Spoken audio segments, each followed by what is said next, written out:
হযরত মূসা আলাইহিস সালাম এই পৃথিবীতে যখন আগমন করছিলেন, সেই সময় দিনটি ছিল খুব মর্মান্তিক, খুবই দুঃখজনক এমন একটা সময়। মূসা আলাইহিস সালাম এই পৃথিবীতে আগমন করেছিলেন। যখন মূসা আলাইহিস সালাম এই পৃথিবীতে আগমন করবেন, সেই সময় ফিরআউন ছিল অত্যন্ত জুলুম অত্যাচার করত বনি ইসরাইলদের উপরে।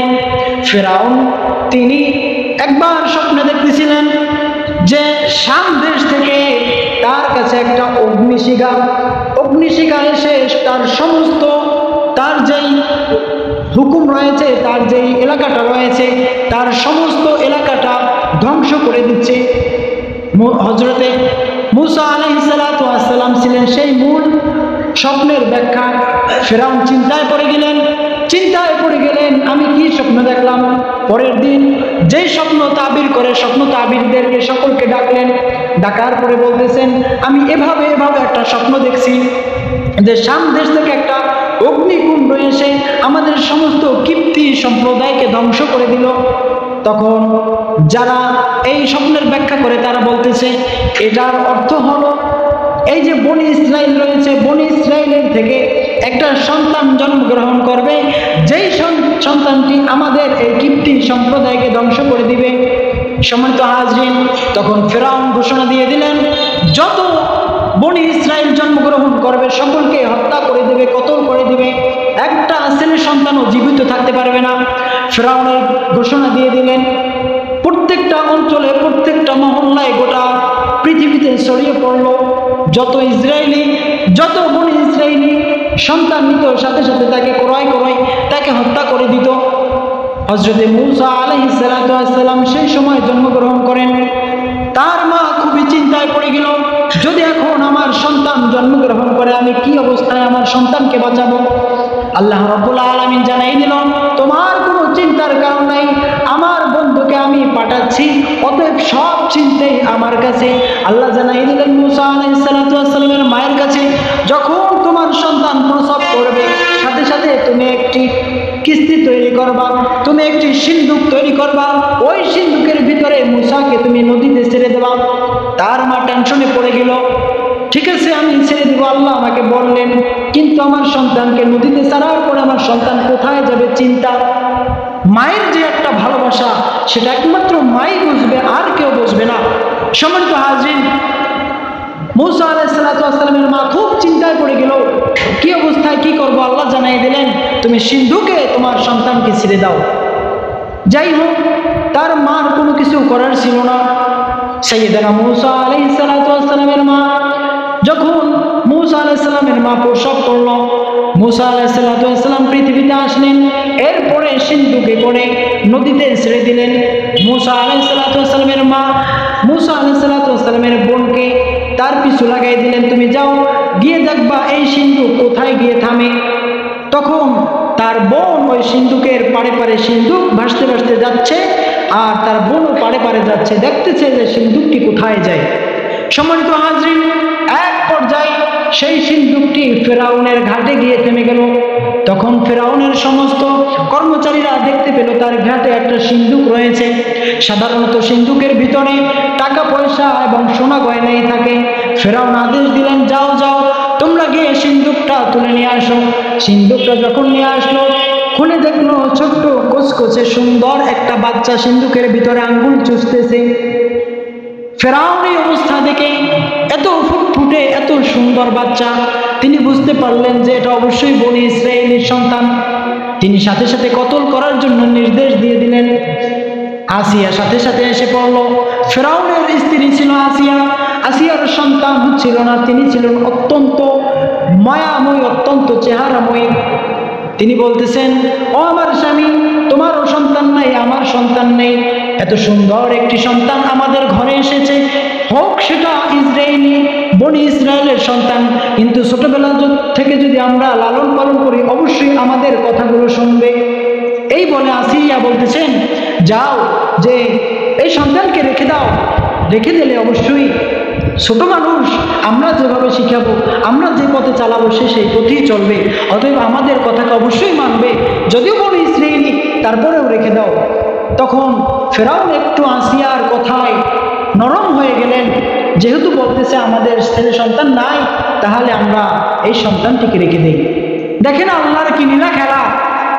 কোনো বনি ইসরায়েলি সন্তান পৃথিবীতে এসে থাকতে পারে না, কতল করে ফেলে। আর সেই বনি ইসরায়েলকে, যাকে হত্যা করার কথা, যে হত্যা করে তার ঘরেই এনে দিলেন। সম্মানিত হাজরিন, শুধু তাই নয়, যখন মূসা আলাইহিস সালামকে ঘরের ভিতরে নিয়ে গেলেন, এখন তাকে দুধ পান করানো হবে। এলাকার সমস্ত যারা সন্তান যাদের কোলে রয়েছে সমস্ত মহিলাদেরকে ডাকতে লাগলেন। এক একজনের কোলে দিচ্ছেন দুধ খাওয়ানোর জন্য, কিন্তু দুধ পান করতেছে না। এভাবে খবর পড়িয়ে ছড়াতে লাগলো।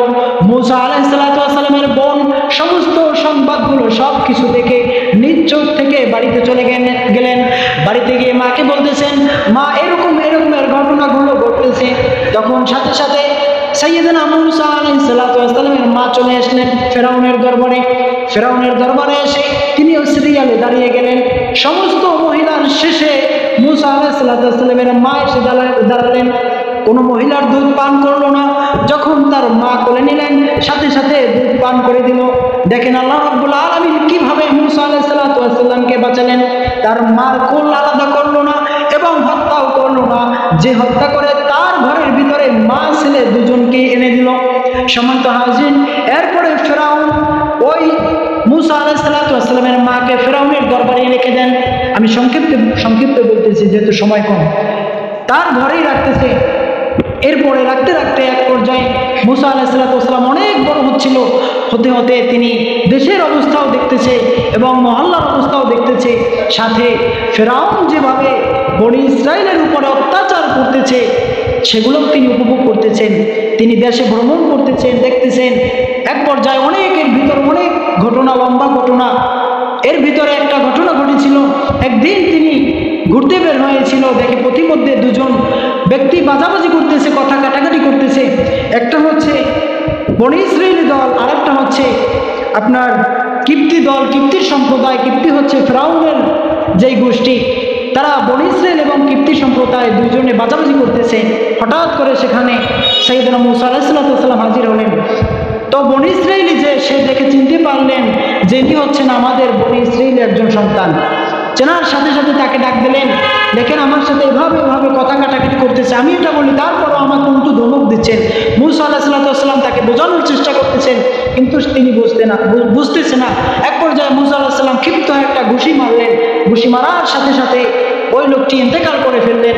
সম্মানিত হাজির, এই খবর আবার ফেরাউনের দরবারে চলে গেল। ফেরাউন বলতেছেন, কে মারছে তাকে ধরে নিয়ে আসো। তখন মূসা আলাইহিস সালাম ভয় পেয়ে গেলেন। তিনি সেখান থেকে চলে গেলেন, অন্য এলাকায় চলে গেলেন। চলে যাওয়ার পরে একটা অনেক সেই আপনার মিশর এলাকা ত্যাগ করে তিনি চলে গেলেন হচ্ছে আপনার মাদাউন নামক, যেখানে হজরতে শুআইব আলাইহিস সালাম অর্থাৎ মূসা আলাইহিস সালামের শ্বশুর, সেই মাদাউন এলাকায় মূসা আলাইহিস সালাম ফেরাউনের কাছ থেকে পালিয়ে চলে গেল। তখন তিনি একটা মাঠের ভিতরে যায়। তখন শুআইব আলাইহিস সালামের দুই কন্যা মাঠে বকরি চড়াতে লাগলো। সেখানে মূসা আলাইহিস সালামের সাথে শুআইব আলাইহিস সালামের মেয়েদের সাথে পরিচয় হয়। এক পর্যায়ে তাদের সাথে অনেক পরিচয় হওয়ার পরে শুআইব আলাইহিস সালামের বাড়িতে মূসাকে নিয়ে যাওয়ার পরে শুআইব বলতেছে, শুআইব চিনি ফেলেছেন, তিনিও নবী, মূসাও নবী। তারা চিনতে কোনো ভেদাভেদ করলো না। চেনা করে বলতেছে, মূসা তুমি আমার বাড়িতে আসছো, আমি মুরব্বী হয়ে গেছি, কতদিন আর আমি বাঁচবো? আমার মেয়েদের মধ্যে থেকে তুমি যাকে চয়েস করবা।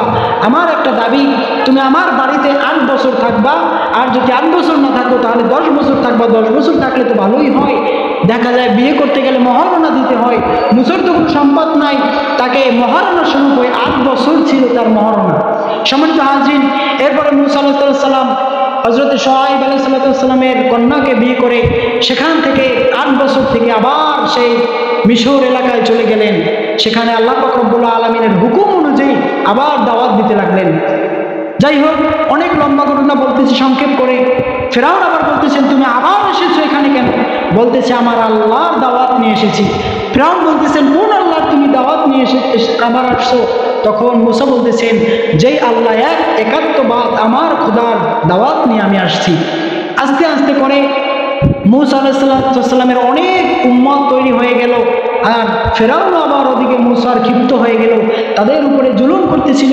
এক পর্যায়ে আল্লাহ রাব্বুল আলামিন দরবারে মুসা অখুশি হয়ে তার কাছে বরদোয়া করেছিলেন, যার কারণে আল্লাহ রাব্বুল আলামিন অনেক সেই ফেরাউনের উপরে প্রভাব ফেলেছিলেন, অনেক দুর্ভোগ এনেছিলেন, অনেক দুর্যোগ এনেছিলেন। এভাবে করে 8টা দুর্ভোগের কথাই আসছে। যাই হোক, একবার হয় আবার ফেরাউন মুসার কাছে গিয়ে বলতেছে, মুসা এবারের মতো আমাকে ক্ষমা করে দাও, সামনে থেকে আমি তোমার খোদার কথাই মানব। আবার যখন দুর্ভোগ চলে যায়, আবার মুসা আলাইহিস সালামের উপরে ফেরাউন আবার দুর্ভোগ অত্যাচার করতেছে, আল্লাহ রাব্বুল আলামিন আবার তার উপরে দুর্ভোগ এনে দিলেন। এভাবে 8বার হয়েছিল। যাই হোক, এক পর্যায়ে আল্লাহ রাব্বুল আলামিন বলতেছেন, মুসা অনেক হয়েছে, এই ফেরাউন কোনোদিনও তোমার উপরে বারবার অত্যাচার করে, বারবার তাদের উপরে দুর্ভোগ দেয়, দেখো তারপরে ঈমান আসছে না, তুমি এখান থেকে পালিয়ে যাও। মুসা আলাইহিস সালাম তার সমস্ত সৈন্য, তার উম্মতদেরকে নিয়ে পালাতে লাগলেন। এমন সময় ফেরাউনও জানতে পারলেন যে মুসা চলে যাচ্ছে। তখন ফেরাউন সমস্ত তার সৈন্যদেরকে অর্ডার দিয়ে দিলেন, যাও ফেরাউনকে খুব দ্রুত ধরো। ফেরাউন রওনা দিলেন, মুসাও চলে গেলেন। যখন নীল নদের পাশে উপনীত হলেন, পিছনে সৈন্য হচ্ছে ফেরাউনের, সামনে হচ্ছে নীল নদ। উম্মতরা বলতেছে, মুসা এই পর্যন্ত তুমি আমাদেরকে নিয়ে এসেছো, এখন আমরা এই নদী কিভাবে পার করব? তখন মুসা বলতেছেন, ইন্নাল্লাহা মা'আস সাবিরিন, আল্লাহর উপরে ধৈর্য ধারণ করো, আল্লাহ আমাদের পথ দেখিয়ে দিবে। সম্মানিত হাজরিন, এরপর আল্লাহ রাব্বুল আলামিন মুসাকে জানিয়ে দিলেন, তোমার হাতের লাঠি দ্বারা একটা নদীতে আঘাত করো। আঘাত করার সাথে সাথে 12টি রাস্তা হয়ে গেল। মুসা সেখান থেকে পার হয়ে গেল। তখন ফেরাউনও চলে আসলো। ফেরাউনও যখন পার হতে লাগলো, মধ্যম পর্যায়ে যখন চলে গেল, তারা সকলে ডুবে মরে গেল।